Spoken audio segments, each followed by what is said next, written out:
It kills Bob. Good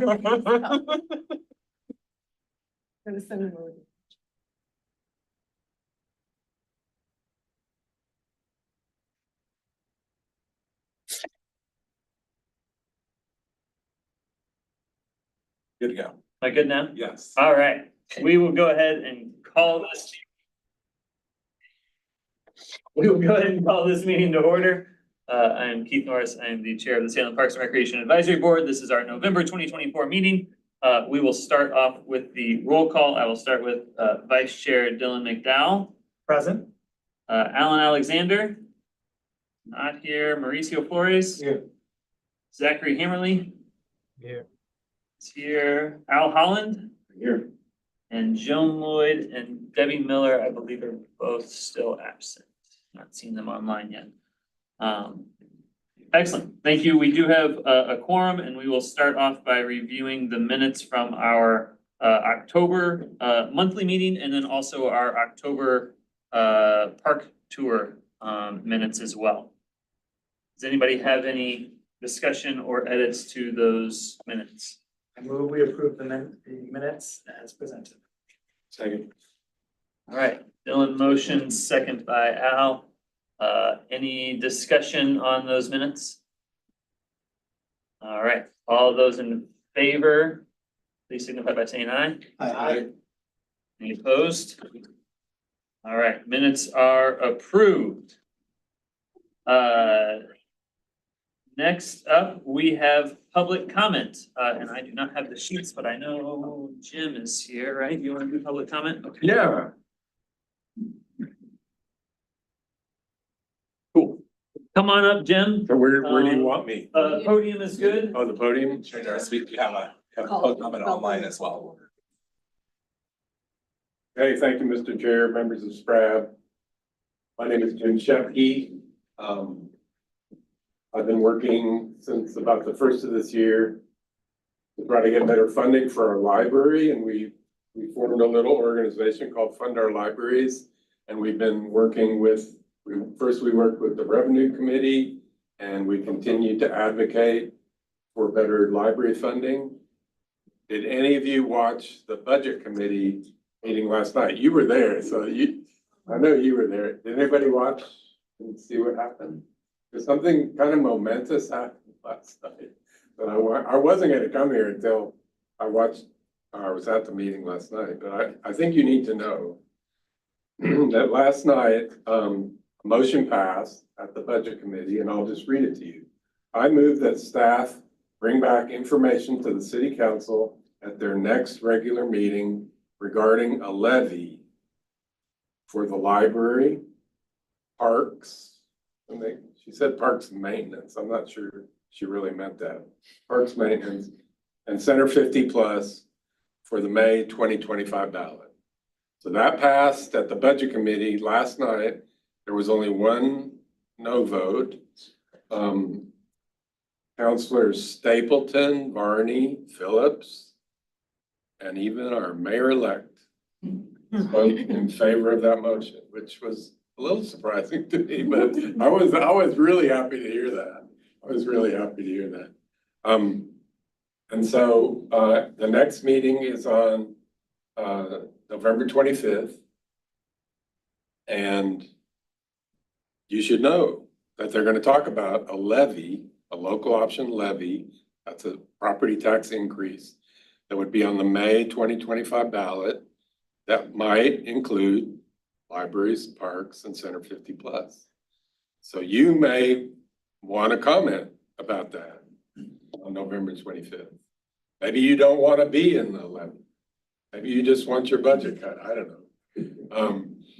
But anyway, we're really excited about it because our library is in such terrible shape and really needs better funding. So we're excited about it. Now, having said that, everybody last night acknowledged that this is going to be terribly hard to pass. It's going to be terribly hard to pass. If you look at the results of the November election, there was only like one funding measure in the whole Willamette Valley that passed, and it was in Falls City, believe it or not. Everything went down. The Chemeketa levy went down, and that was a shocker. Because they were polling at like 70% yes. And so passing a levy next May, that's gonna be a really difficult thing to do. So if we do that, if the city council decides to go forward with that, everybody needs to get behind it.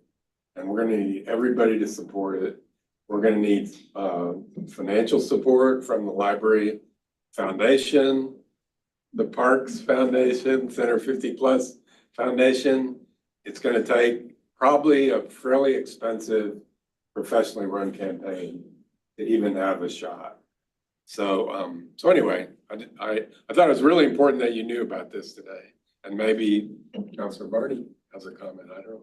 Great, thank you, Jim. And I think, as a quick follow-up to that, so, well, I guess just to confirm, you said November 25th is the next meeting that city council will be discussing. They're gonna get information from the staff. Yep. About different scenarios, you know, different amounts and all that sort of thing. So they can, I don't think they're gonna make a decision, I don't think, but they're just gonna hear more about it. Excellent. Thank you, Jim. Okay. Thanks for bringing that, Okay, that thank you. forward to us. And I think we'll maybe have some chance to discuss that later, board, some additional elements to it. I know also the budget committee looked at, or I believe they had a packet of information where they looked at that showed funding levels for various city services over the past decade or so, with inflation adjusted dollars, and showing that parks and recreation is down 4 or 5%, I believe. 4%. Since 2013. Since 2013. So there's certainly a funding need there that would benefit our program, our Parks and Recreation Department. And so look forward to kind of continuing that discussion and seeing how we can play a role. Also want to acknowledge Alan Alexander has joined as well as a board, so we can get him on the roll. And then Kate, I believe you are here to provide public comment as well. You are on mute right now, but go ahead and unmute. And you have a few minutes here. You're still muted, Kate.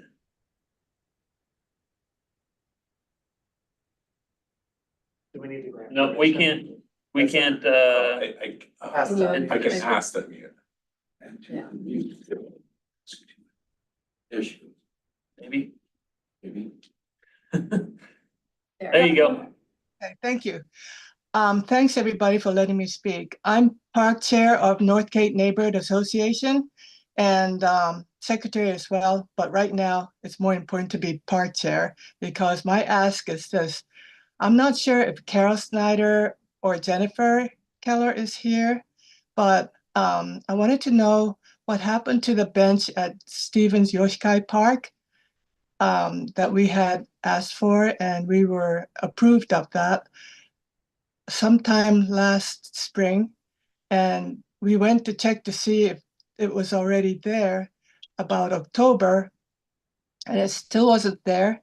Do you know about when that's going to happen? Some of the people that were getting petitions from the residents around there were wondering what happened.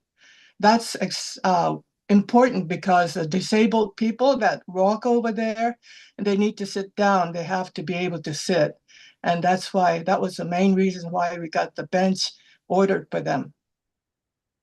Thank you, Kate. Jennifer, you got So the bench has been ordered several months ago. So we haven't received the bench yet. We're still awaiting delivery. It takes several months on those kinds of amenity orders. And so as soon as we receive it, we'll put it in, but we haven't received it yet. So we order them through OCE and we don't have it yet. There's other park locations as well that we're still waiting on those similar types of amenities. So that's just one of a few. Okay, thank you. And another question I have was, I don't know if Rob Romanek is there today. Is he there? Yes. Go ahead with your question, Kate. My question is, when may I be able to speak with him? This is in regards to a little bit separate from the park, but yet the parks people might be involved in the Portland Road sign that we had talked about since about almost 5 to 6 years ago. And it's finally coming to fruition. but we needed to talk about that more in detail. So I wanted to talk with him directly by phone. So I wanted to know when he would be available. We'll let you follow up with Rob on that separately, Kate. All right, thank you. This is it. Thanks. Thank you. Anybody else for public comment? All right. Then we will move on to the next item on the agenda, our board presentations, and we are starting with Carol with the Salem Parks Foundation. I have 10 copies of my. Perfect, thank you. I will pass that around and.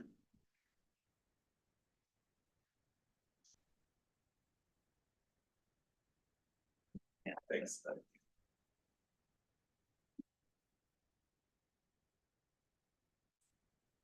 Appreciate you putting me early on the agenda. I will have to leave shortly after my presentation. I'm Carol Snyder, president of the Salem Parks Foundation. I'm just here to get our annual report covering our fiscal year of 2023 to 24.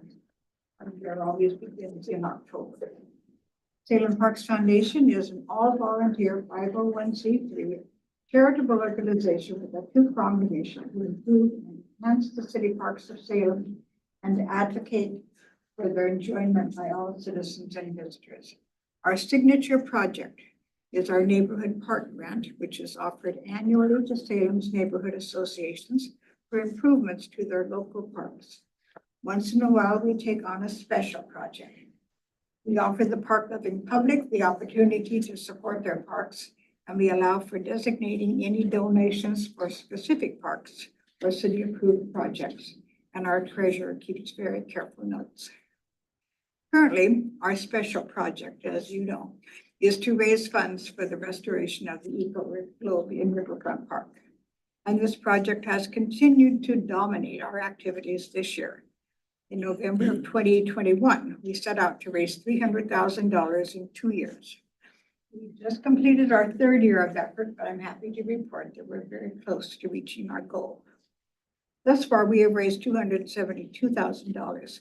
Much of that came from individual donors, 245 of them, and some from businesses and foundations. And finally, at the end of the special spring session, the Oregon legislature did come through with a grant for $150,000. Countless hours went into the application process for that grant, and we're still working on finalizing the contract in conjunction with the city of Salem. We are working on a last-minute plea to donors to put us over the top in our fundraising, and the city is starting the process of finding a restoration company to do the actual work. Fingers crossed, we should have a beautifully restored eco-earth to celebrate in 2026. In the meantime, we continued with our neighborhood park grant project, and in June, we were able to grant over $20,000 to neighborhood associations for 10 park projects. They include benches, picnic tables, information kiosks, soccer goals, and pickleball striping. 2 of our grants augmented thrift grants in McCray Park, and Sunnyslope Park. We held our annual Take a Walk in the Park, a free family-friendly walk in Riverfront Park in May. And in September, we held our 13th Pinot for the Parks wine tasting event at the home of Dan and Kathleen Sosi. All proceeds from that fun event go to our legacy fund, which is invested in the Oregon Community Foundation and now stands at $111,000. In the spring, we reached out to University of Oregon graduate students working on the nonprofit consultancy project for ideas to help us grow our board of directors. We are currently down to 7 members, which is not enough. The students spent time with us, did a lot of research on other nonprofits, and provided us with a thoughtful report. Over the next 2 years, we hope to add at least 5 new members and have a board that is more representative of Salem, culturally and geographically, and also generationally. We just held a strategic planning meeting and set 3 goals for 2025. Number 1, finish our fundraising for the restoration of eco-earth. 2, recruit 3 more board members, and 3, promote accessibility when we talk to neighborhood associations about projects for our neighborhood park grant program. We feel good about our accomplishments in 24, and are looking forward to 2025. Thank you very much, Carol. Does anybody have any questions for Carol about the annual report for the foundation? I would like to say thank you. The Salem Parks Foundation is a real asset and contribution that is really important to us. The volunteers and the support that is provided is essential. So thank you very much. Thank you. I was gonna say thank you as well. When we do this fifth grant work, everyone always talks about the support from the Salem Parks Foundation being so essential to make things happen and just how much we can look at all of our neighborhood, city parks and everything, just your imprint is everywhere. So very grateful for the work you all have done and continue to do, and very excited about the work with the Eco Globe, and think that'll just be a really great tool for the city. Like to get on. Sure, you're ready to be done with it. I understand you have quite a few SPIF requests this year, and there could be that some of those will need to apply for us for extra funds to meet those goals. We will watch that too. Well, we're grateful for that collaboration with the city and all of your leadership. Carol, has the foundation board talked at all about engagement in terms of the city funding questions for parks? And related back to Jim's kind of public comment, right, in terms of getting involved in advocacy work or involved with the city council and increasing budgets for parks? We always try to talk to them about our budget, but I don't know how we're going to approach the levy when it comes to be able to, that will be something we'll certainly be discussing. Yeah. Okay. Yeah. Excellent. Thank you. Any other questions for Carol? Thank you, Carol. Thank you. Appreciate you coming.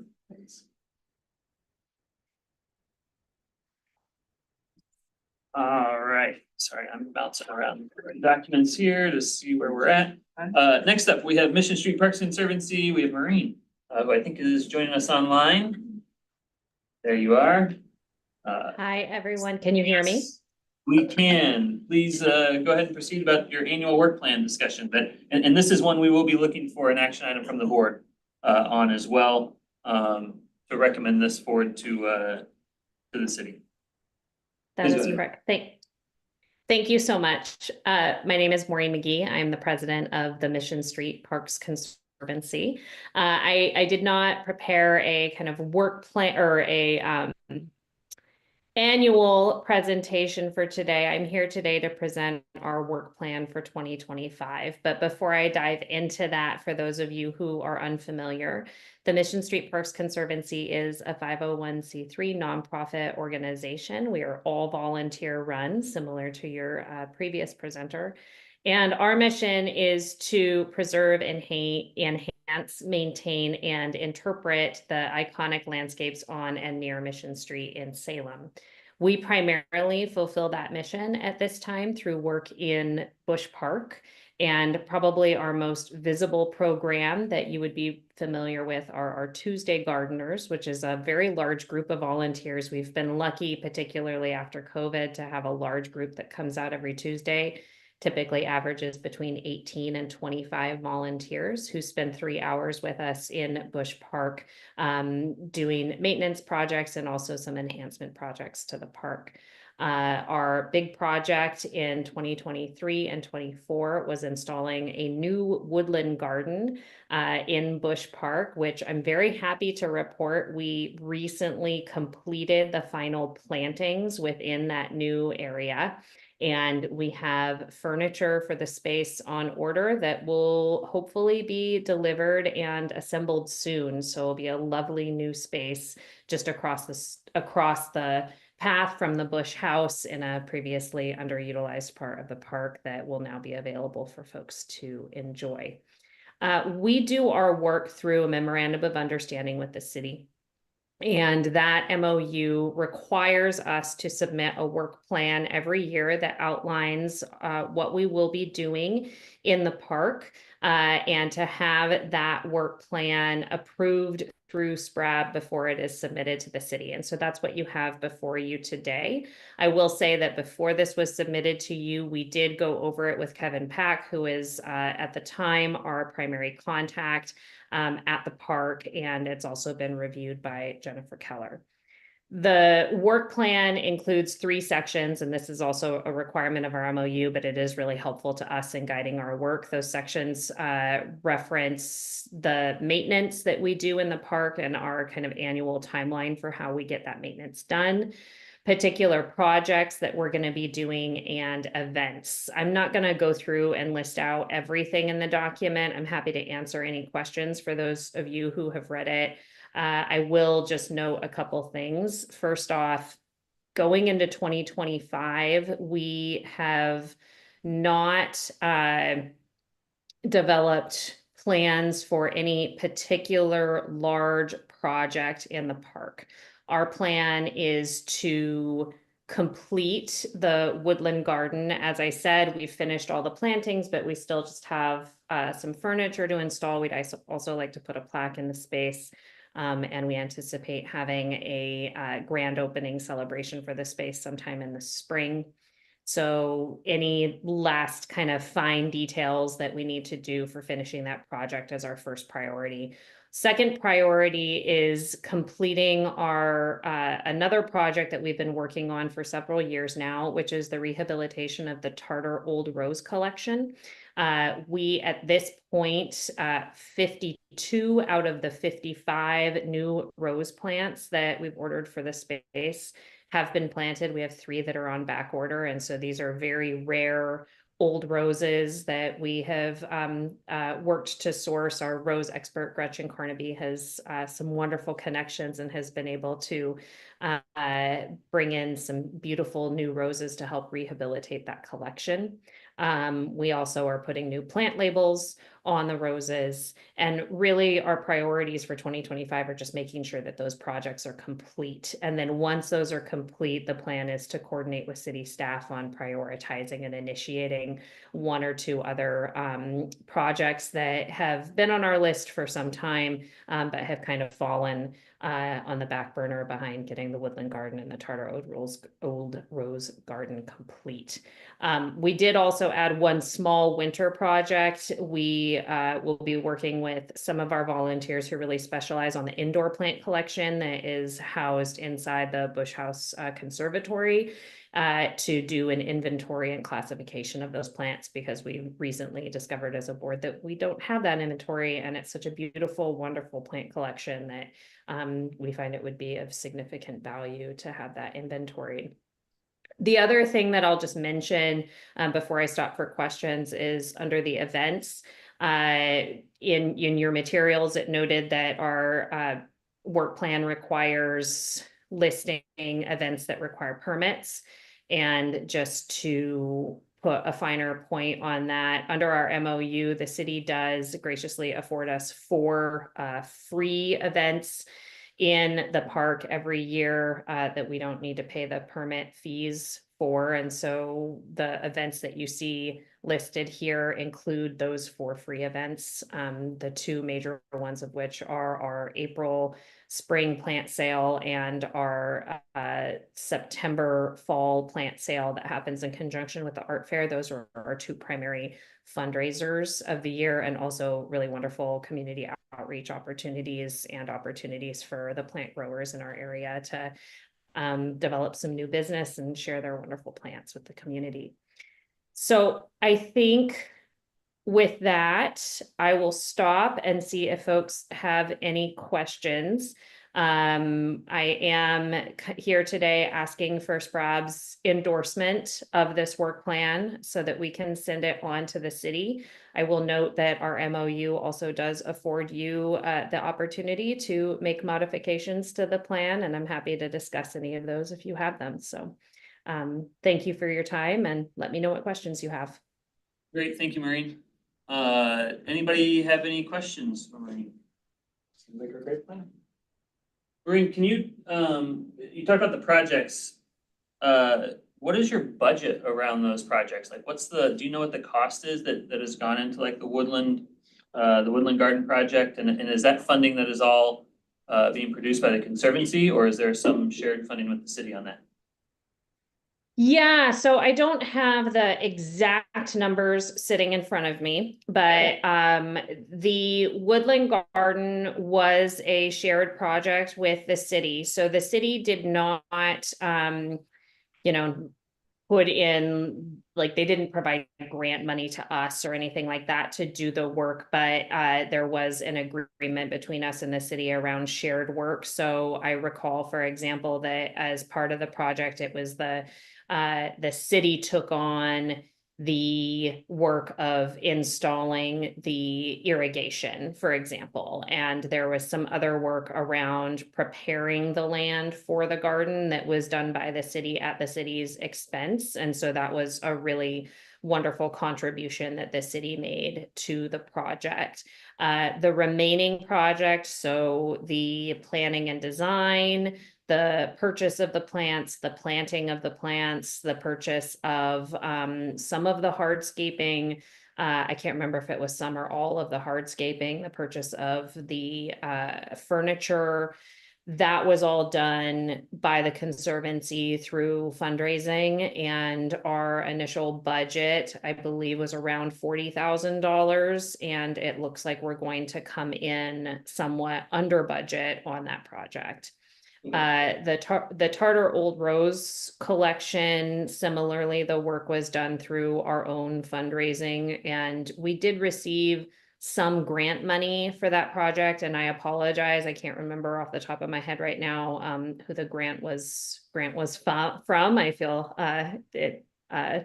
I'm very sorry about that, but we did receive some grant, I believe around $2,000 of grant funding for the Rose Collection project, and then the rest was done with our own budget.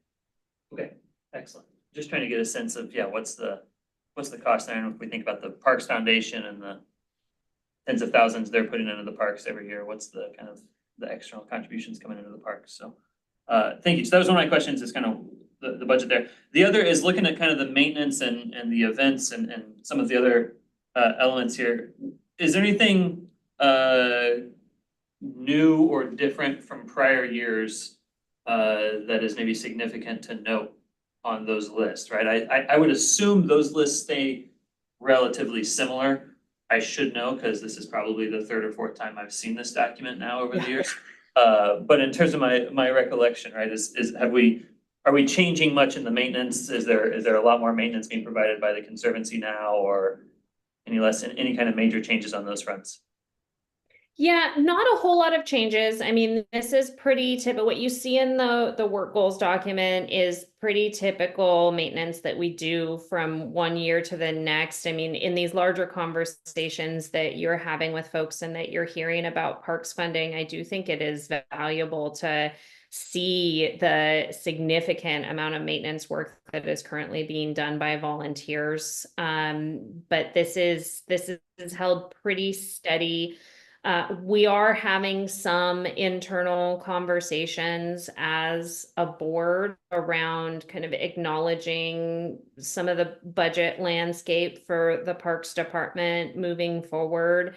And what does that mean with regard to maintenance of Bush Park, and whether or not the Parks Conservancy has capacity or an interest to step up. So I would say those are ongoing. One thing, just as an example, one thing that you don't actually see in these work goals, because it is not typically part of our jurisdiction, but something that we did last year. There's actually several rose gardens in the park. I talked about the Tartar Old Rose collection, and that's the one that is kind of in the most northwest corner off of the gazebo. But there's also the Floribunda hybrid tea roses, that's the big rose collection that you see right when you're pulling into the park off of High Street. We typically have not worked in that rose collection, but this year we decided we were able to bring in a special group of volunteers from the legal community, lawyers and judges, who came in on a Saturday to get started on helping with weeding and mulching those roses. And once we got started, we couldn't stop. And so we did that. We went through and weeded and mulched that entire area this year. And that's not something that we usually do. And it's not something that is, you don't see it coming up in our maintenance and our work plan for next year, but just an example of one of the areas where we're having some internal conversations around, does our maintenance plan need or want to change, and what's our capacity to do that?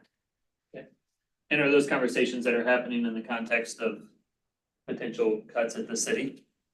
Yeah. Yeah, I would say yes. It's part of what that's part of why you're looking at that. Is how to keep that. Yeah.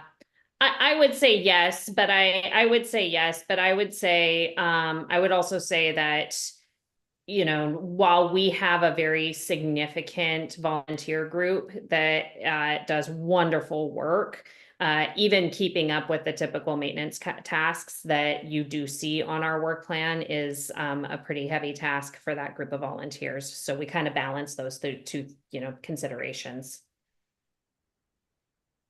Somebody else ask questions. Oh. I'm just interested to know whether the Conservancy has any involvement in the planning or organization for the Salem Art Fair in Michigan, in that part.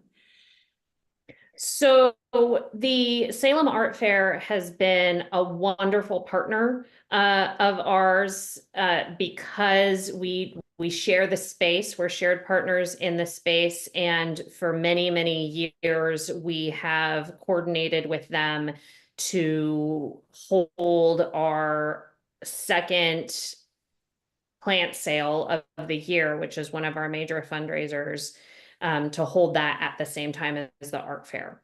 And so we coordinate with them on that. As part of that partnership and coordination, we have conversations back and forth, throughout kind of the planning process for our two separate events. And we really value that relationship. But I would not say that we are like core members of the planning committee or anything like that, but we do partner with the art fair. Okay, thank you.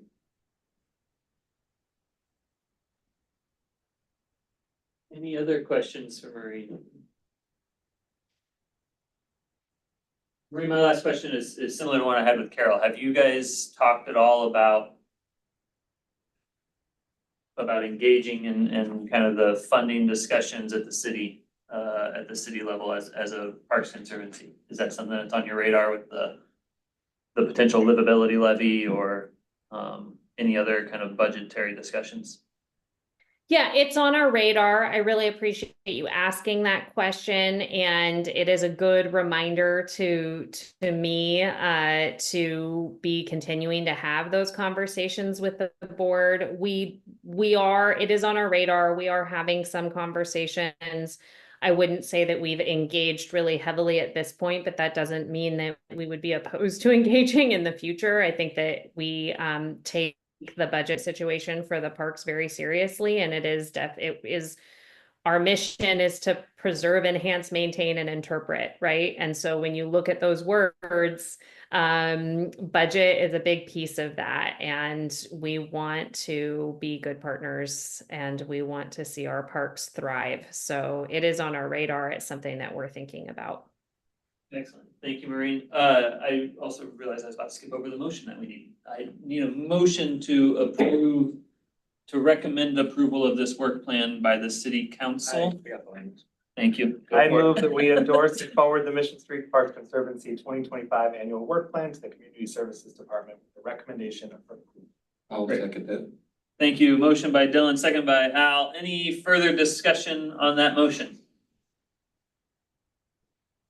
All right, all those in favor signify by saying aye. Aye. Any opposed, say nay. I'm an aye as well. Unanimous passage. Thank you, Maureen, for putting this together and for your leadership of the Park Conservancy. And thank you all so much. It means a great deal to us to have Sprab's support, and always happy to be here. So thank you all for your work. All right. Next up, I believe we have Mylan and Jeffrey, right? And we're gonna talk about Emerald Ash Borer readiness and response. Come on up.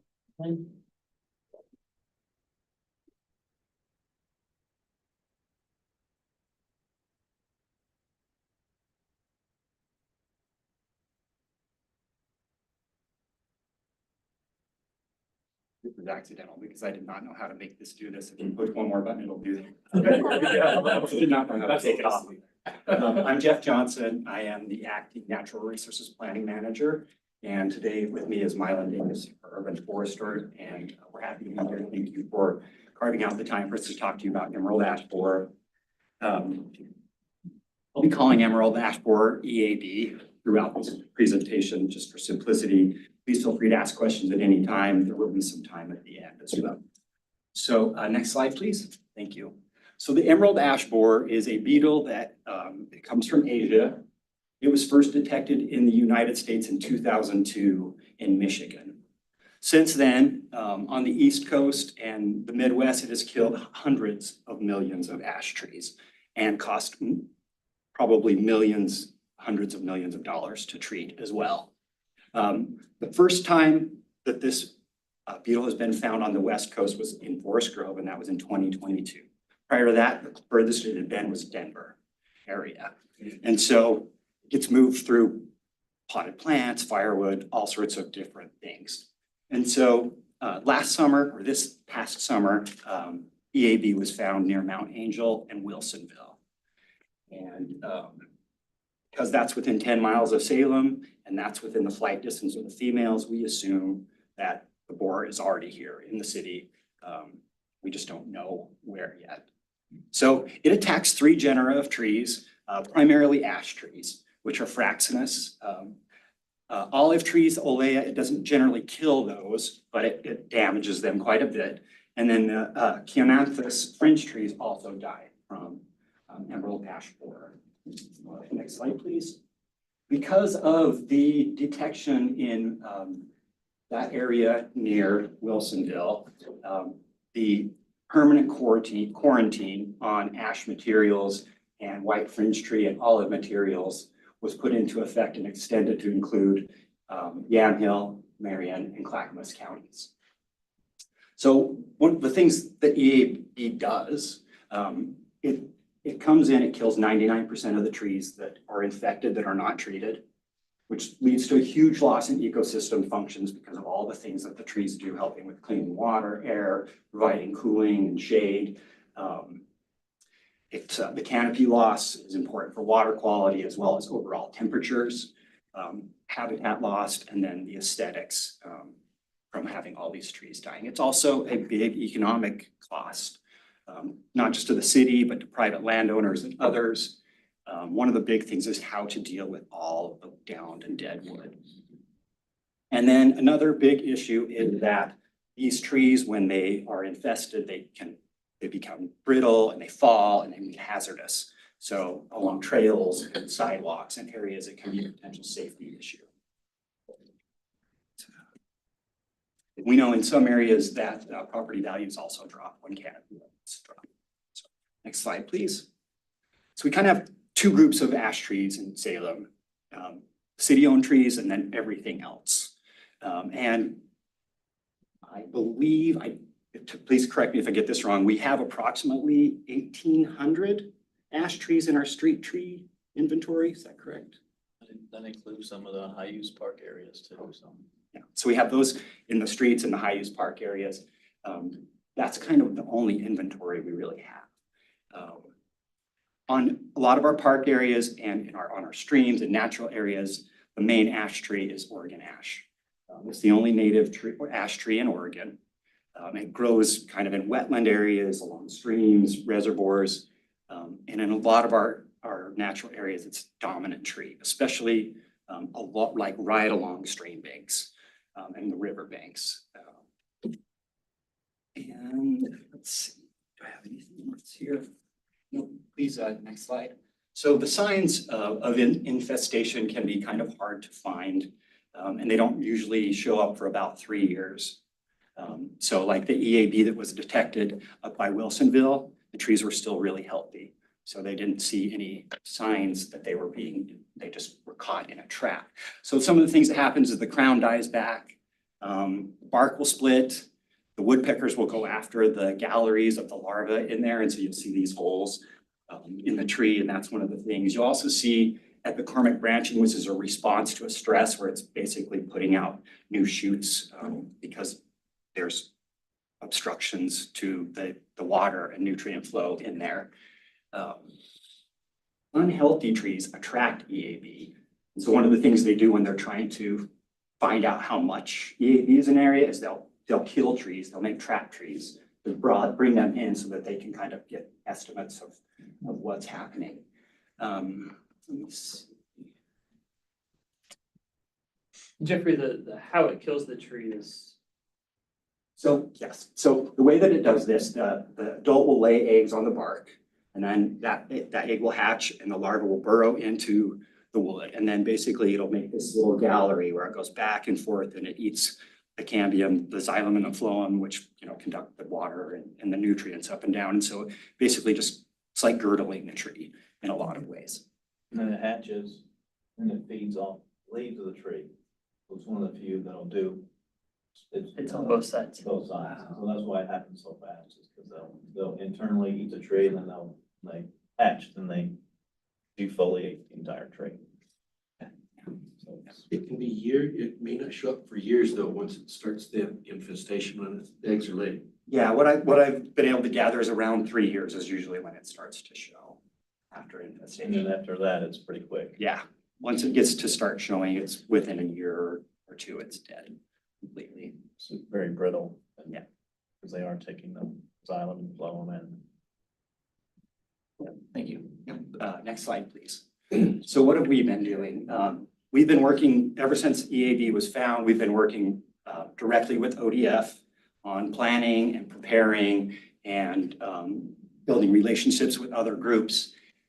They consider us to be one of their star pupils. ODF says the city of Salem is way ahead of most other municipalities in the state. And at their urging this last month, we applied for a grant through the Inflation Reduction Act for almost $750,000 to do work related to EAB here in the city. That award will be announced in January. And one of the big parts of it is building partnerships to deal with these large issues that are going to be very geographic, spread across a large geographic area. So in the last 2 years, we've placed traps out in our natural areas, in parks, and in other places where there are ash trees to try and detect EAB. We did not find any in any of our ash trees, but that does not mean 15 traps in a city this size is not going to cover it completely. So we don't believe that it's widespread based on this, but we don't really know.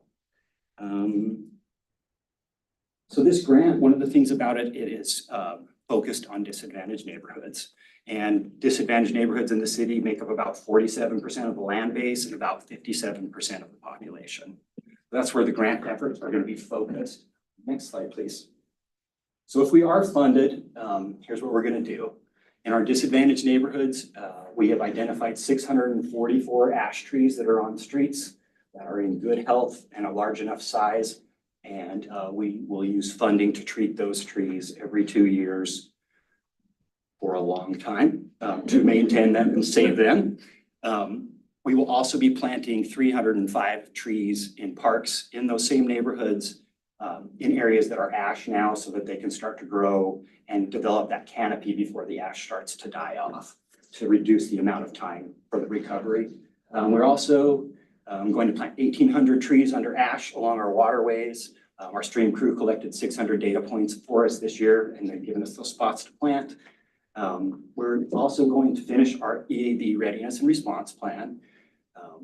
And ODF has requested that we use our plan, and as part of it, we develop a template to provide to other municipalities and agencies that they can then use our plan to develop their own plans because they're much further behind it than we are. We'll also be doing public awareness, and we hope to hire a limited term staff position through the grant funding to help manage all of this within the city. Is this a 1-year grant? It's a 3.5-year grant. 3.5 years, and it's, That's that's 750 over 3.5 years? Yes.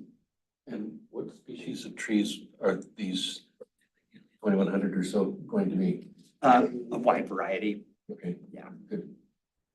Okay, next.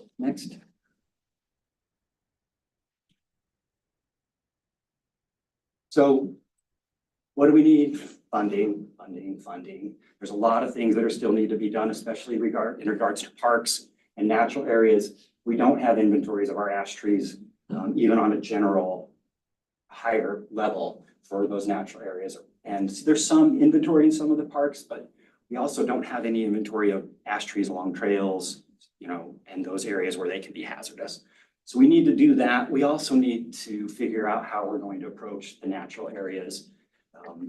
We are doing some work currently in our parks, and some of the things that we have done, we no longer plant any ash trees.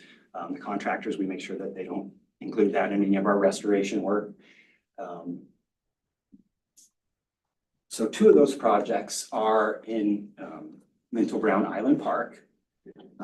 This first one is a grant application that was put in through Pudding River Watershed Council. They reached out to us. They wanted to get funding to work on EAB, and they didn't have anywhere in their watershed that they could do the work.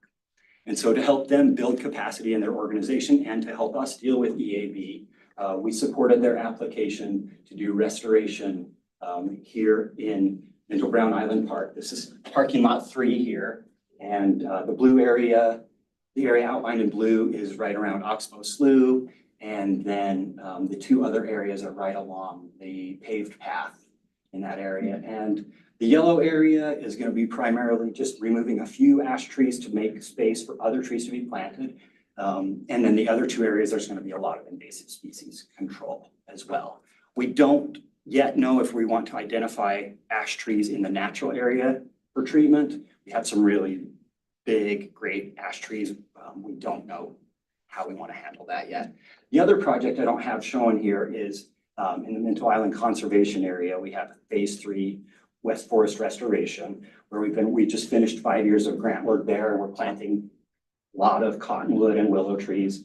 And then we were just awarded another 5 years of funding. So we're working on, it's about 28 acres that we're going to forest in that area. Okay, with that, I'll just hand it off to Mylan and from here. Jeffrey, can I ask you one more Yeah, question? absolutely. You mentioned treating 640 some trees.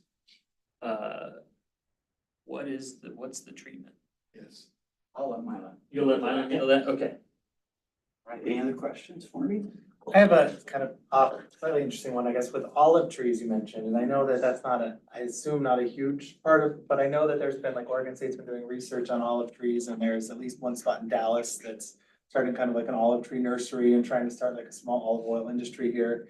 Is that still a budding industry in this area, and is that gonna be significantly impacted by this? You have any thoughts there? Bad timing. Yeah. Yeah, it seems like it. I'm gonna move my investments. Because olive is not a common plant here, I don't really know a lot about it. And the only thing I've read is that it doesn't generally die from EAB. Okay. It is just, Yeah, it's impacted heavily. it's interesting. Yeah, I have an olive tree in my backyard that I bought from that one because it's kind of fun and it's been fun to watch, but now who knows what's gonna happen to it. I'll let you know if I see anything crawling around. Well, while Melanie gets set up, I just want to just add one extra comment there. The city's legislative committee is preparing for the next legislative session. And staff has an opportunity to suggest new policy ideas that they should focus on. And staff have suggested that obtaining additional funding for EAB response is a priority. So just want to make that That's a good clear. idea. So I know we're talking about the fund that haven't secured so far. We're not saying that we have enough to deal with the situation. I know everyone here except Mauricio. Mauricio, Yeah. nice to meet you. Likewise. Mylan Davis, urban forester. Talk a little bit about what we've done already. And thanks to Jeff for all of his work on the grant. He did every bit of the legwork. I answered a few questions for him for the grant. So thanks for putting that together and following up from from Jennifer stepping away from the position. It's been a big help.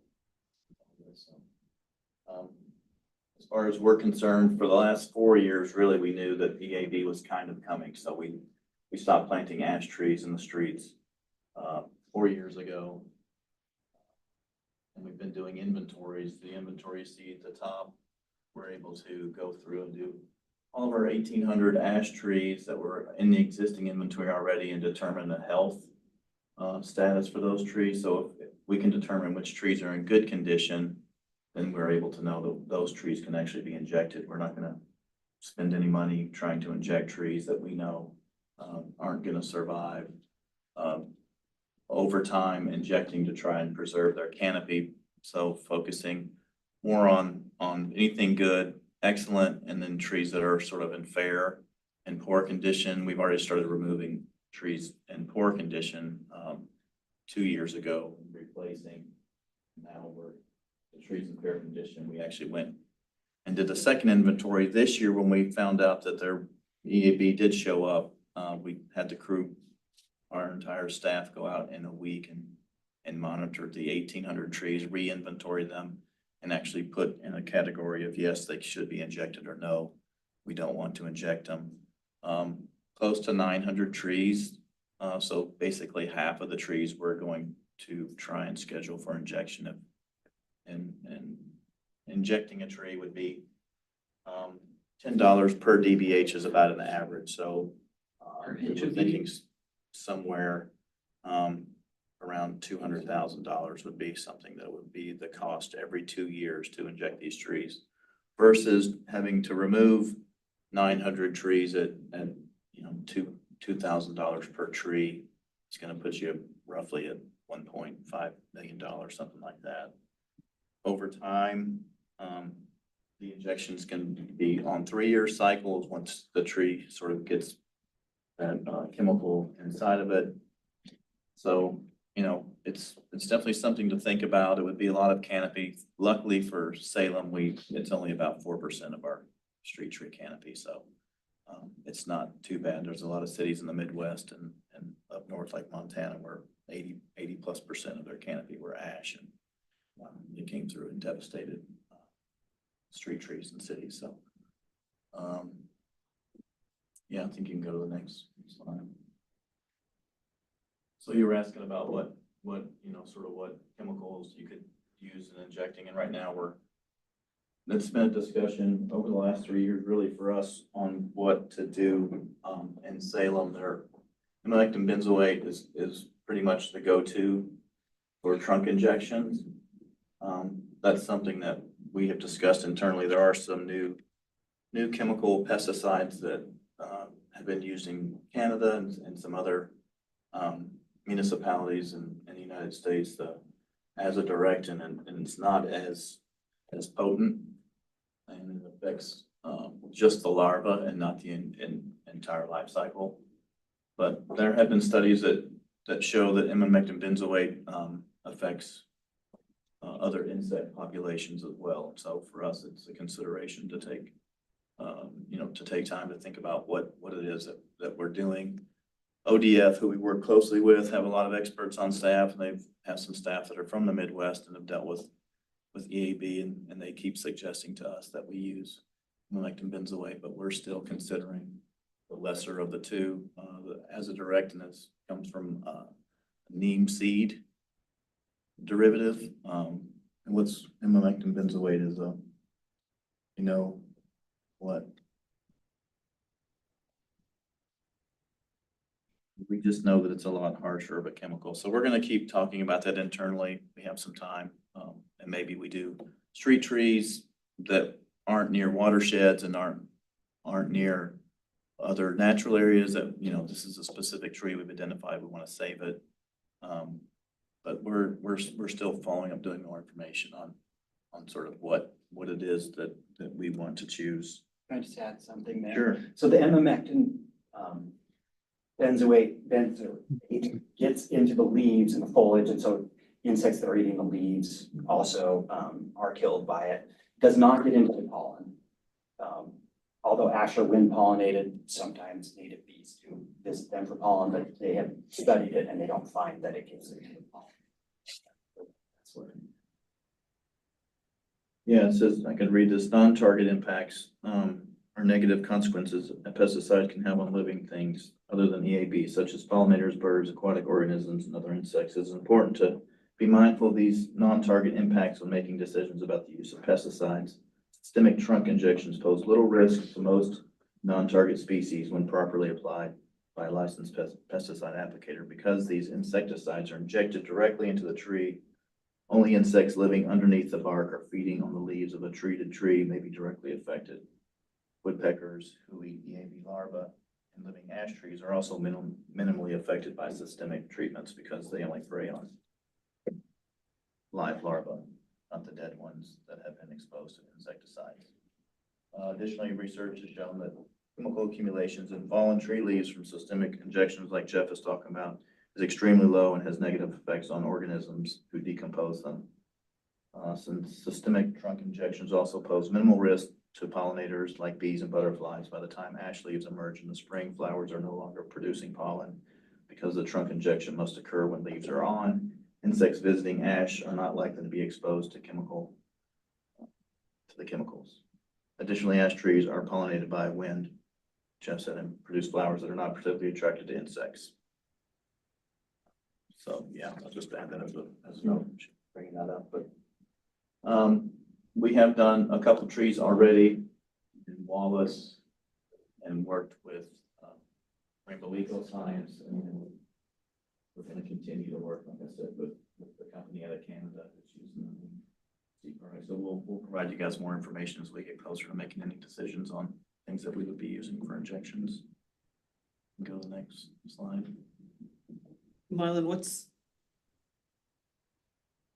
what's the goal with injections?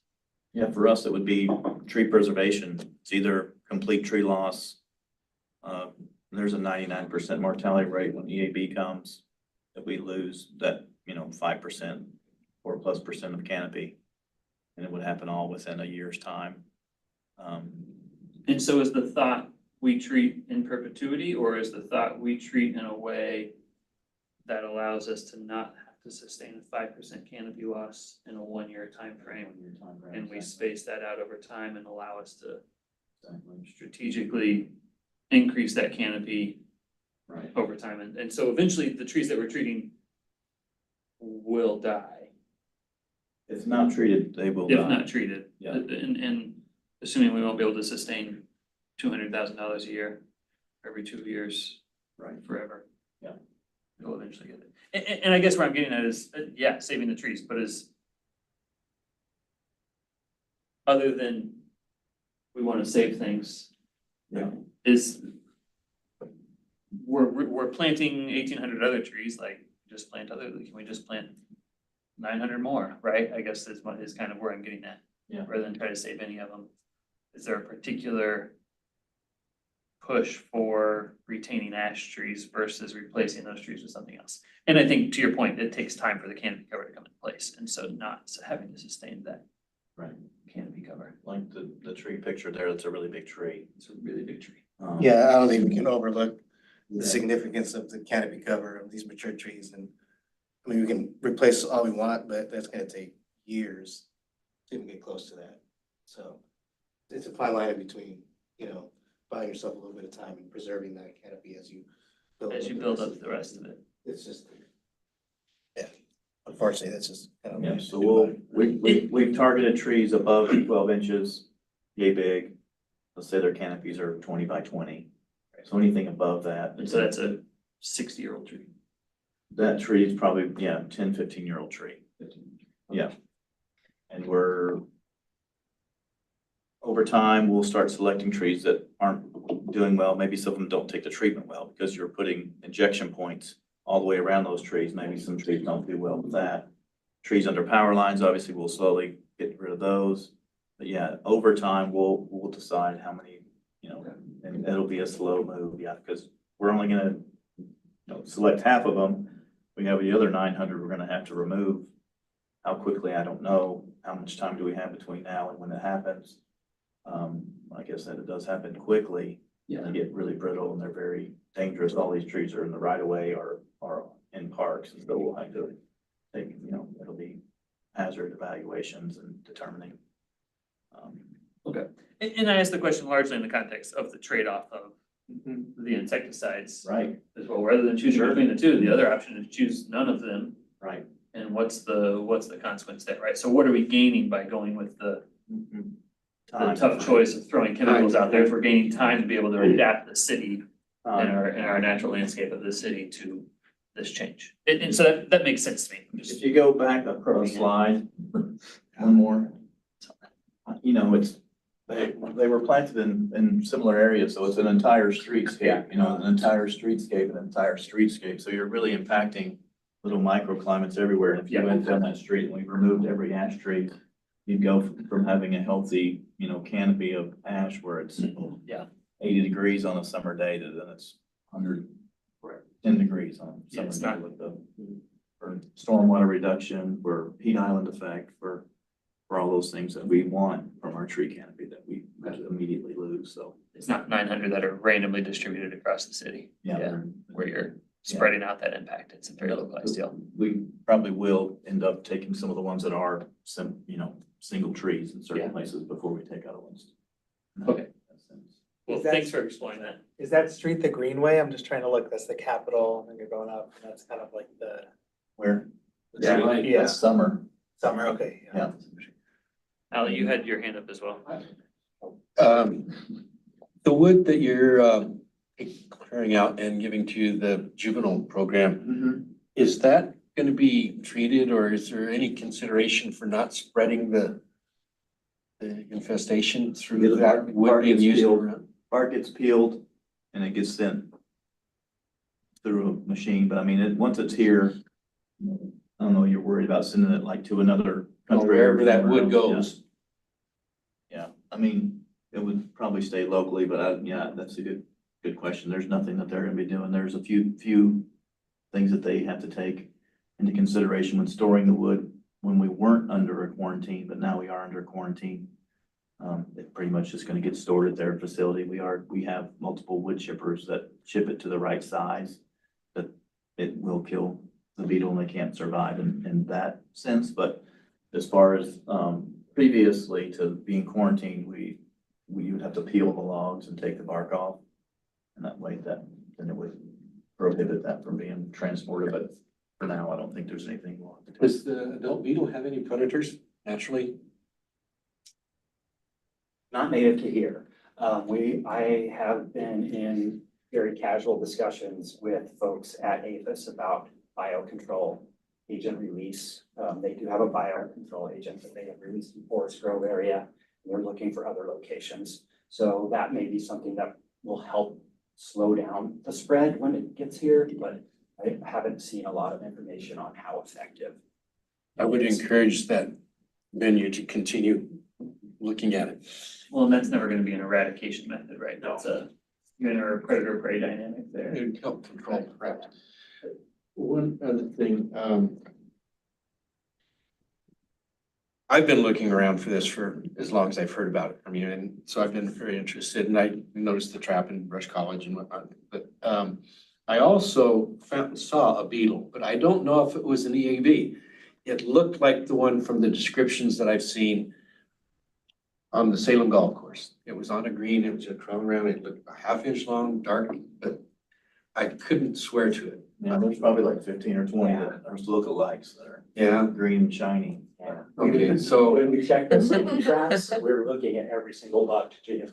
and you so didn't there find are- any. There are a lot of green metallic little Yeah. bugs that are very similar sized. But you didn't find any on any of those 15 traps? That's what I was interested in. Very good.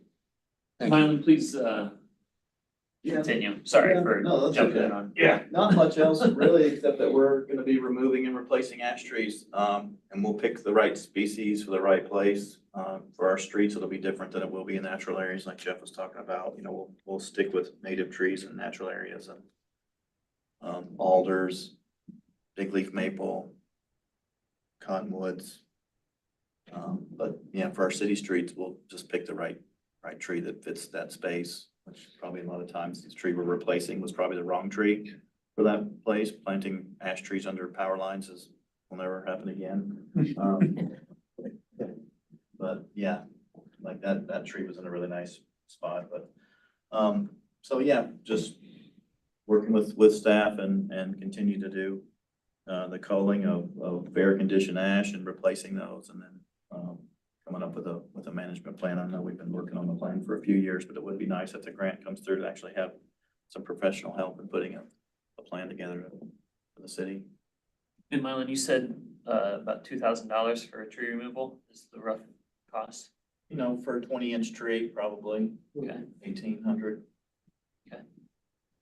And you're gonna be proactively starting to remove those trees? And that's the cost for contractor. Obviously, in-house cost is different, so.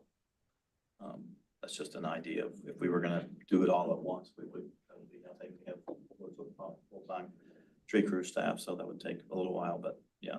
Yeah. Okay. Similar to the ice storm, we lost 1,000 trees in the right of way. This would be 2,000 trees, so you think comparatively to the ice storm would be double what it was there, so. Plus all the natural area trees that would be lost, so. And this is all public inventory and Not yet.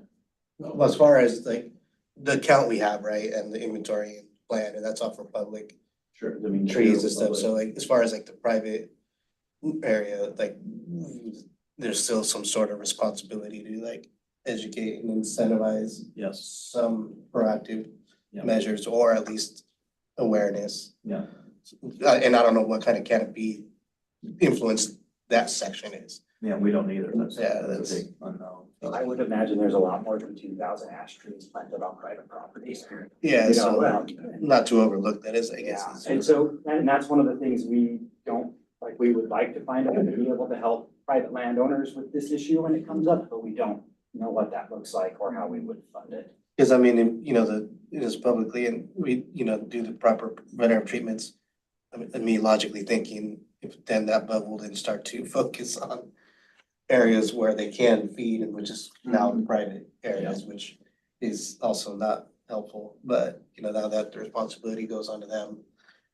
Or, And I wonder if, right, so we've talked, what was it, a couple years ago, we were trying to incentivize people to plant trees on their private land as well, right? And so to your point, Jeff, of like trying to help fund private landowners to remove and replace, should be really huge and beneficial to the city maintaining its canopy goals.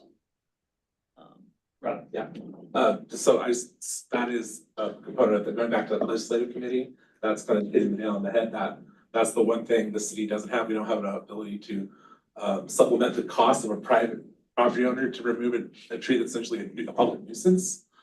So we know that in the response plan, there's gonna be discussion about that. We know that that's an issue. The city may have to have a role in assisting private property owners. I wonder if like soil and water conservation districts play a role in that as an entity that often engages and brings federal dollars into private landowner work. Like the mill program and stuff. Dylan? Curious about thinking about contractors or folks doing landscaping work. Do you all have relationships of them kind of just being eyes out there of trying to identify if they're on private land looking for this and kind of know what to look for? So I imagine a lot of private landowners might not know if they have an ash tree on their property, just in general. Like some people do, some people don't know their trees very well. So I'm just kind of thinking about who would be out on private areas that might actually know what they're looking at, know what to look for. Are those kind of education efforts underway? Definitely underway with ODF. They've got a big push. Gotcha. ODF has really spent a lot of money over the last year and quadrupled their staff. Yeah. Through the IRA grant money. Gotcha. And so they're really on top of homeowners. They're sending out all the pesticide information and have a real big. If you go to ODF and look up their information and ODA too, really. So they're both doing a really big push on EAB. So that's where you'll find a lot of the information. That's where we get a lot of our information and meeting with them as well. So. And we have a really nice webpage related to EAB. And if you want to go down past the questions one, it has the link to that. But yeah, has a place where you can, there's the invasive species hotline, so you can report EAB if you think it's there. It has places where it shows you all the life stages, and you can click on each one and see what they look like. Right, it's the inventory now, man. Yeah, for us. They go counting and measuring and. Yeah. DVH tapes and phones. No. Well, thank you, Mylan. Thank you, Jeff. This is great. This is already been a lot of work and will be a lot more work over the next couple of years for sure. Reach out to any Let us know when that grant decision comes in. And thank you all for your support. You know, we're Thank never you for gonna your be able work. to do this on our own. So, Do we have a time for the grant? Like, you know? early January. Excellent. Rob, I believe you are up next with some other EAB thing. Yeah, so Jeff gave me a great introduction. And part of his presentation, he mentioned some collaboration with the Pudding Creek Watershed Council in Minto Brown Island Park. They have submitted a grant request to the Oregon Wildlife Enhancement Board, OWEB, to fund their project. And what we're asking for today is to authorize the chair, let's see, make sure authorize the chair to write a letter of support on behalf of SPRAB to submit to OWEB in support of that grant application. And if you have any further questions about that project, we have Jeff here, so I'll put him on the spot. All right, any questions or can I get a motion? I was just questioning, more specifically, what would the grant be for? Okay, I'm gonna, I believe this is if you remember the areas they showed on Minto Island. Where there are areas they're gonna be planting trees. This is for the replacement and. The replacement in the natural areas around Minto Brown. Okay. so it has these I two see. areas here. All right, I understand. Three zones here. It's about 8 acres, I think, total. I move that we authorize submitting a letter of support on behalf of SPRAB for the grant application. A second. Any further discussion on that? Rob, what's my deadline? The grant has already been submitted, so I think we just want to be timely. They How soon? This is. We probably. 5 P.M. Weird. Yeah. 3 weeks, maybe. 4 weeks. Okay. Yes. there you go. Thank you. And of course, we will help any way we can. Yes. Okay, motion on the table to support the submission of this letter on behalf of SPRAB in support of the grant. All those in favor say aye. Any opposed say nay. All right, I'm an aye as well. Motion carries unanimously. I will work with staff to get that letter completed soon. All right, last major item for us to discuss is our 2025 work plan development. Each year we thank you, Jeff, Mylan. Each year we take a look at our next year coming up, and we are in the November meeting apparently. And so we're getting very close to starting 2025. So we'll take a look at what our work plan is. This is our current work plan that Rob is now showing you for 2024. And I think what we're wanting to do right now is getting any sort of input on what you would like to have us consider in the creation of a 2025 work plan that we will then consider during our next meeting in December.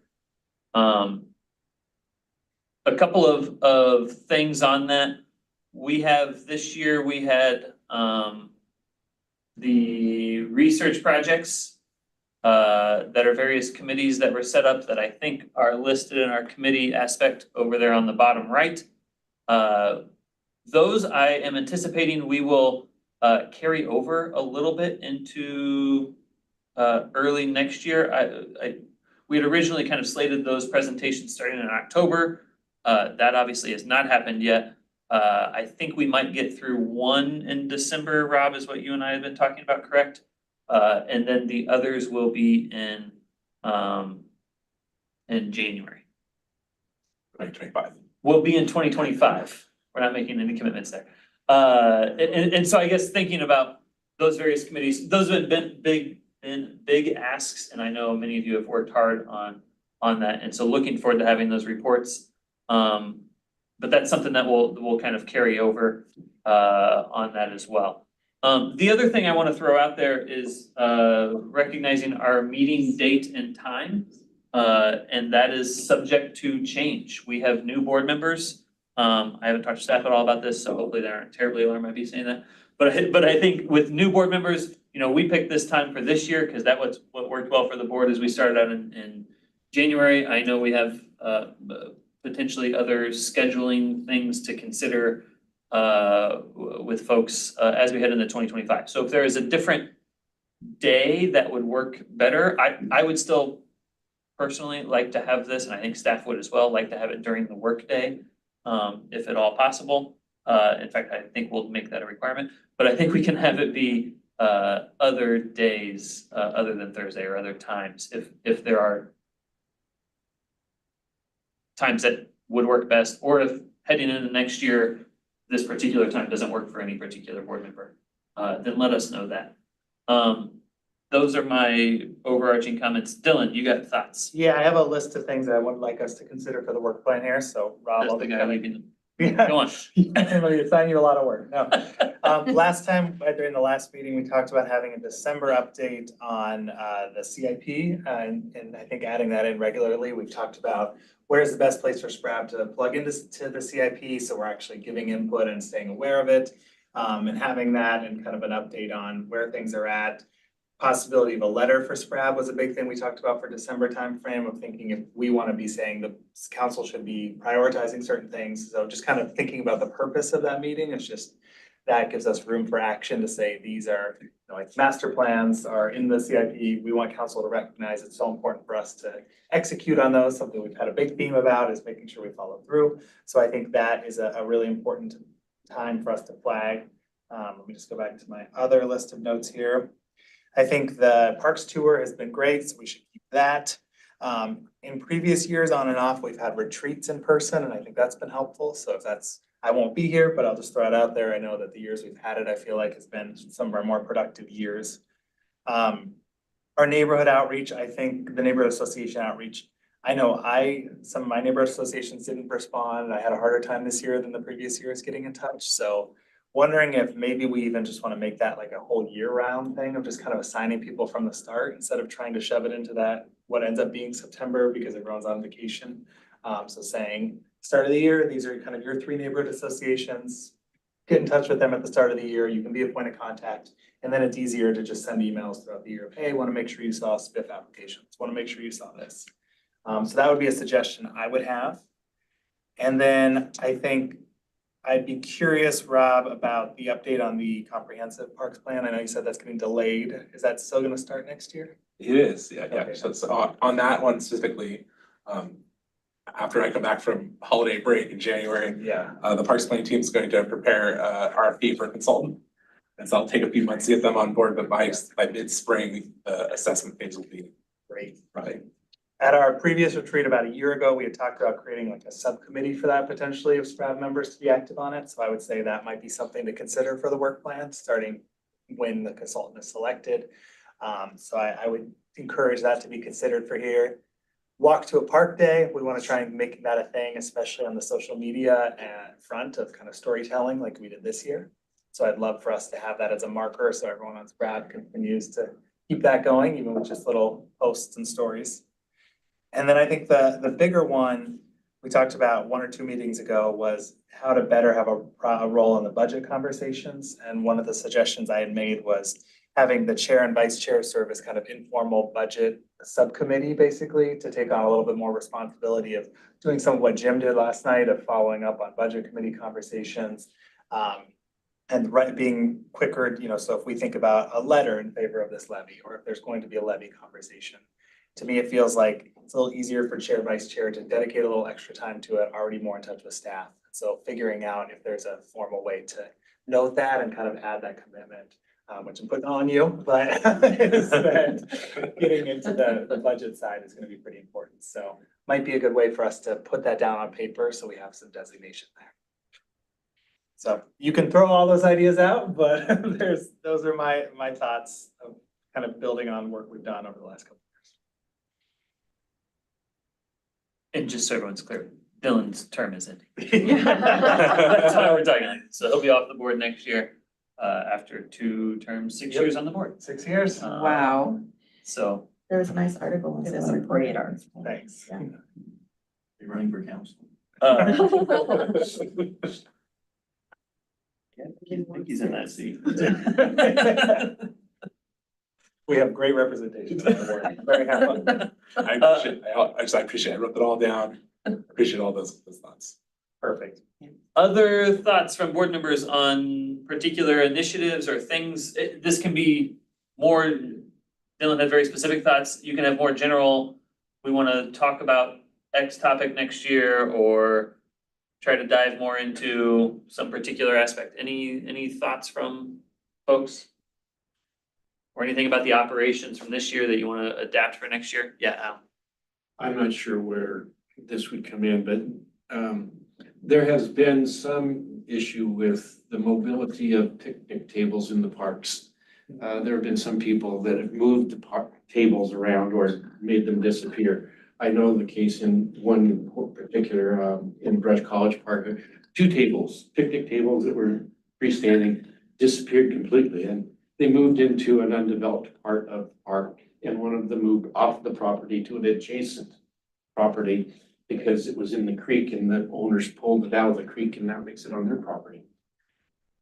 Eventually, I know that the plan is to tie these things down, put them onto pads and bolt them down or somewhere. And I see that that's important and necessary. So I just acknowledge that that's a good thing in the future. But I would like to have those picnic tables in the parks.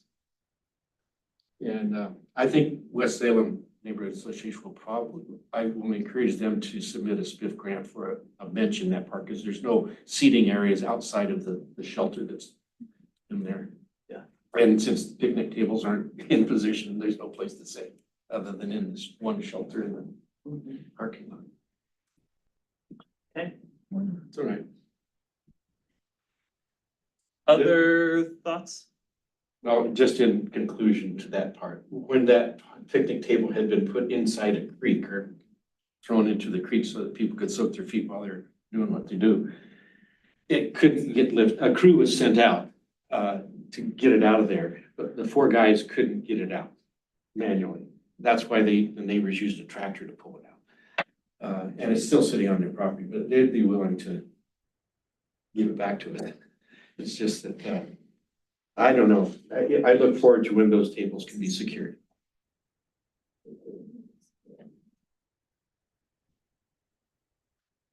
Other thoughts?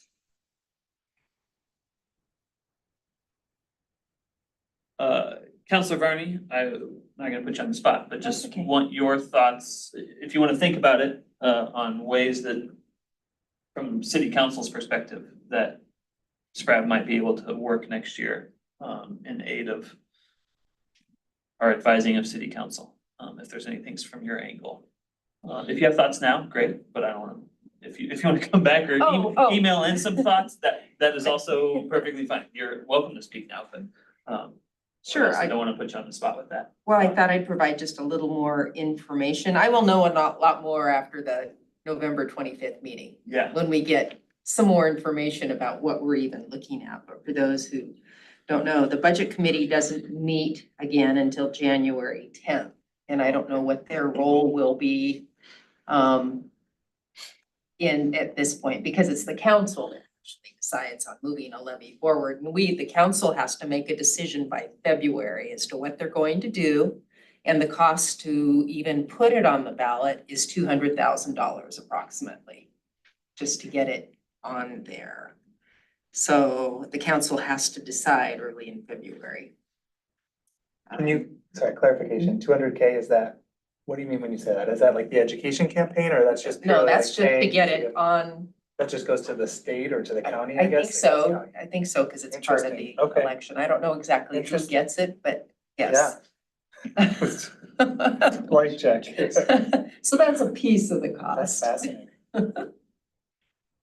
That's the only thing I wanted to provide unless anyone has questions, about it. I'll know more in 25th. Would love to have that update after the 25th. Okay. I was gonna say that it might behoove us, depending on that presentation on 25th, to consider on the December meeting, if we want to do any kind of letter that would be written on behalf of SPRAB, that would go to the budget committee ahead of, you said, January meeting. So that would be good timing for us to just to think about saying. Well, in January, we will have 3 new counselors on the budget committee. True. And 3 new counselors and then our mayor-elect. Yeah. Yeah, so things are gonna possibly be moving around a little bit. I did request last night for on the 25th, when we get that, I requested that we get multiple scenarios for what we're looking at, similar to what we did on the water wastewater task force.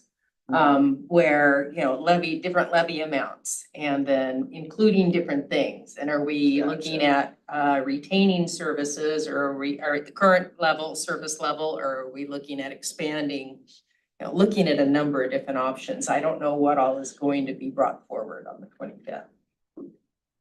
I might just say that too, I mean, certainly a letter is always helpful from SPRAB with regard to the budget situation. But one of the other things, there's always opportunity as the budget is presented by the budget office. There's certain nights that are dealt with certain areas of the budget. And so typically Parks and Recreation is the first meeting where the public testimony is garnered relative to Parks and Recreation. Now, they can have discussions, certainly last year because of all of the cuts. It was not just limited to that meeting. There was lots of discussions all through the process. But typically, we're the first night. And so in-person testimony and potentially maybe by SPRAB as well, as opposed to or in conjunction with a letter, might be helpful. Those are continued opportunities to kind of have that direct input, I guess, with budget committee. Just a thought. The first 2 budget committee meetings that will be pertaining to that is March 14th and March 21st. If you usually present early on. Yeah. Okay. That's good. I think it's very important that we support this initiative if it comes up in May. I've been advocating for that for months, and I think that it's really important. Whatever we can do, I think it's worth a suggestion for speaking. Has everyone had an opportunity to see the results of the survey from the BHA or whatever, the community survey that asked about how much community support there was for public safety levy or a livability level? Livability levy. Yeah, there was an unofficial survey done by a company. They made 40,000 contacts through phone and text to get their 400 person sample. Wow. Well, they had for certain demographics, obviously, so covered the different wards, different ranges, ages, incomes, etc.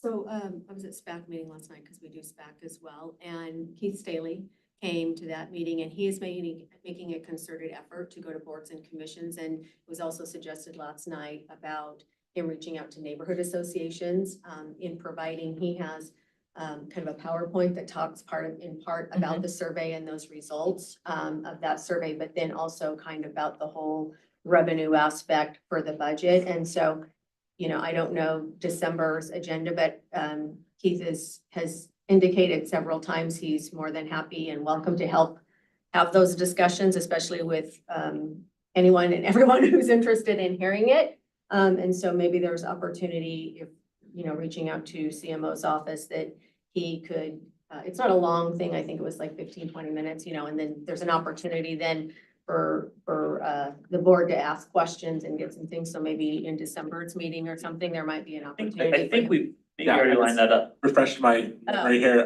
yeah, he is already playing. Okay, that's right. December, yes. Because we had originally looked at maybe October and that didn't end up working, so. Sounds like a good thing for the neighborhood associations to see. Yeah. Yeah, that's what we recommended that to him to last night, and he said he'd be happy to do that. So I think he's gonna look to see what maybe those opportunities. Will he be waiting for invitations or should? I don't know, because I don't do, I'm not really involved in his scheduling, so I'm not sure, whether he's gonna initiate that with the neighborhoods or if he's waiting for neighborhoods to ask him, reach out to him directly about doing that, but he indicated certainly a willingness to do that if there was an interest. And how can the neighborhood association contact him? I would contact the city manager's office, yeah. And indicate, what their intention is for having him come. Well, looking forward to this presentation to us at next month's meeting. Okay, we diverted way off the work plan there, but any other thoughts on the work plan? I did. We started out, we just carried ourselves down a totally different track. Board member updates, and I need to go, yes. Board member updates, anybody have any updates or thoughts? And one of the things to touch base on here is any sort of recap from the parks tour that we had in October. I think Mauricio, Dylan, and I were the only 3 on that tour, right? I think the other 3 of you were. Okay. I guess, oh, go ahead. I have 2 things. If I Yeah, Zachary, go. Finger works now. Can you actually hear me? Good. 2 things. First thing is moving into next year, I'll be teaching a new course at Western, and that will affect the 1 o'clock meeting times on Thursday. So if we can figure out a way how to avoid that, I don't get out of class until 1:30. So and then of course if students have questions and things like that, I might be running pretty late if we're going to keep this time. That's just my thing. And then second thing was, it would be great to have an update on key takeaways from the folks, which thanks for bringing that up, Keith, on the key takeaways from what they got out of the tour. I really wanted to go, and I did not get to go. So if you have any key takeaways that you can bring back to the board, that would be awesome to hear what you all thought.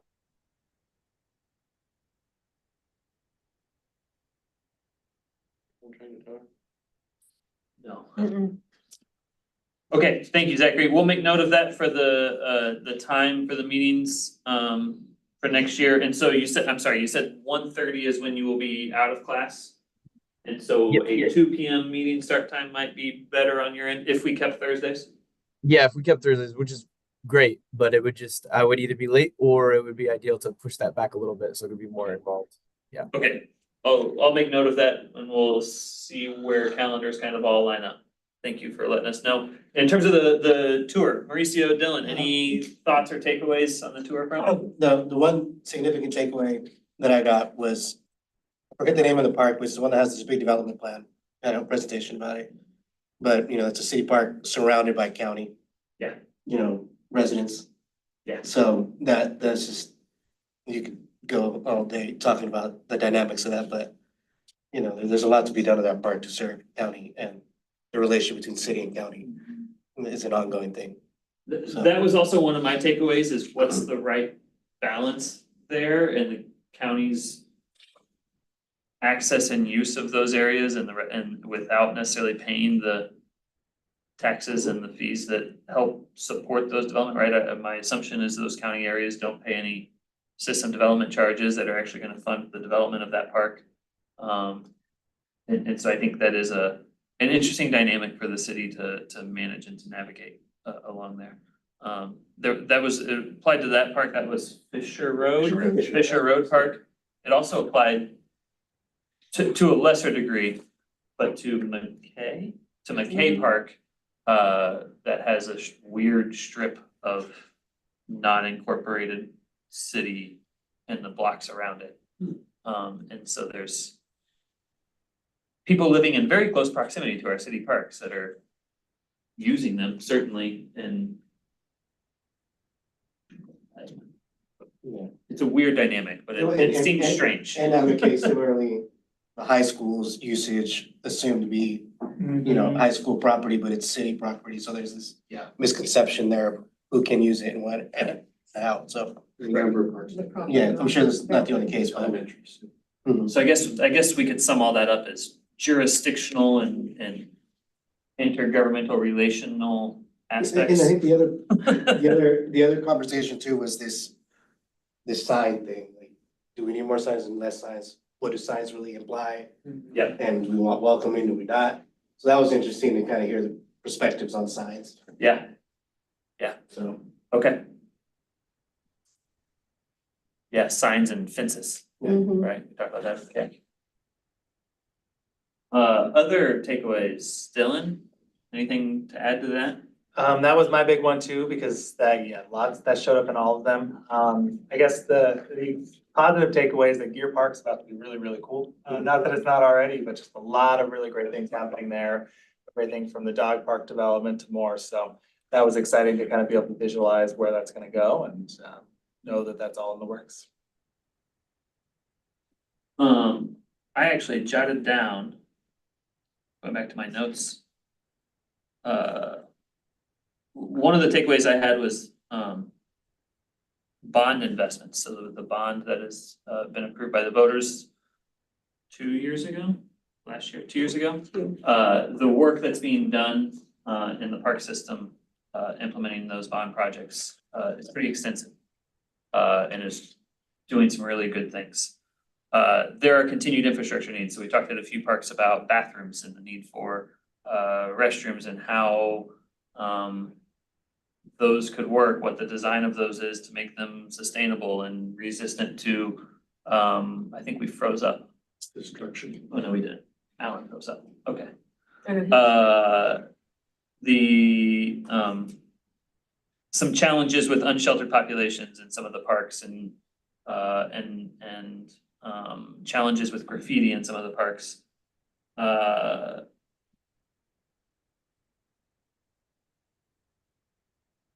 I don't know what that note is. Then we talked about, one of the trees had, or one of the parks had ash trees, that was 98% of the canopy, and in particular, the canopy around the play structure. And so what's that gonna look like in terms of the emerald ash borer? We saw a lot of the power of spiff grants, in some of the parks, as well, and so that was really great to see. And then I also had a note about SDCs and those not necessarily meeting the full need of park development. And so the SDCs we charge, not necessarily, fully funding the actual development of those parks in those areas. Or particularly throughout the whole system.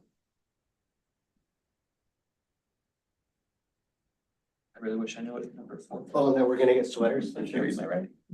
I wrote that in. When everybody else comes back. You need a picture, so it's, No, I said I wrote it on a note. yeah. It's a reminder. Talking about relations between county and city, I don't know the history about Eola Bend Park. I think it's Marion County Park that's on the south end of Minto Brown, and you only can get to it by going through Minto Brown. It seems a little bit unusual, strange to have to go through our park to get to a county park. And it would seem more natural and convenient and appropriate if Eola Bend was a city park for Salem. It's outside the city because the county boundaries are right there. But I just think that's a real kind of idiosyncratic geographical configuration, and I would like it more simple if it could be, but I don't know if that's even a possibility. It just seems, it would be almost, it seems like Eola Bend should be incorporated into Minto Brown Park, that's all I'm saying. And I don't know if that's any reasonable thing to inquire or pursue or not, but I think it's weird. Are we ever gonna have a chance to get it? You think, Rob? Just putting our thoughts there, I don't know specifically the history of Eola Bend County Park.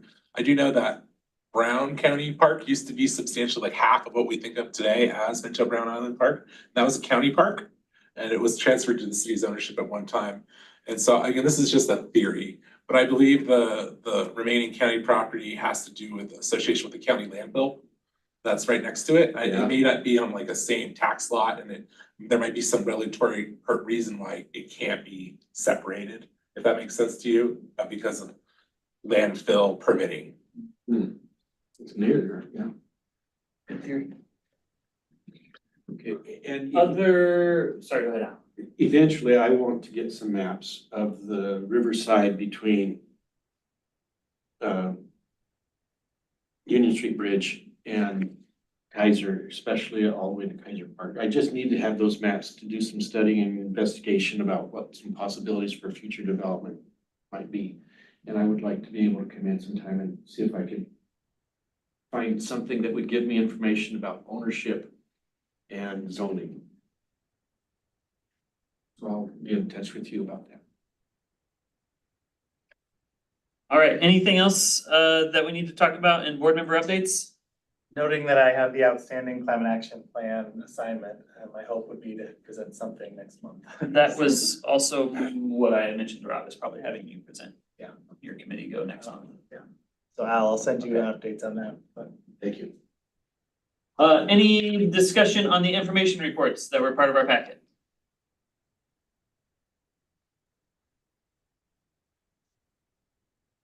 Seeing none, any new business we need to chat about? Anybody would like to bring up? Do we have any updates on the bridge construction impact on park? The update is that has been, Rob will provide an New update. email yesterday. Thank you. Okay, never mind, my information is outdated. Rob, go. Staff received an email yesterday from ODOT requesting to meet, and we're gonna be meeting with them next week, and they're gonna be giving us an update. But that's our update. But in general, the timeline for a project is expected to be delayed, or at least anticipated to be delayed. We can have an update for you next month. We'll have an update next month, Zachary. Thank Thank you you. for remembering that existed. Thank you. And that's the ODOT project for the Marion Street Bridge? Center Street Bridge. Where there will be impacts to Riverfront Park. All right, no other new business? We will call this meeting adjourned. Look forward to seeing you all at our next meeting in December, on December 12th. If we can be in person, we're looking to do a picture on that day.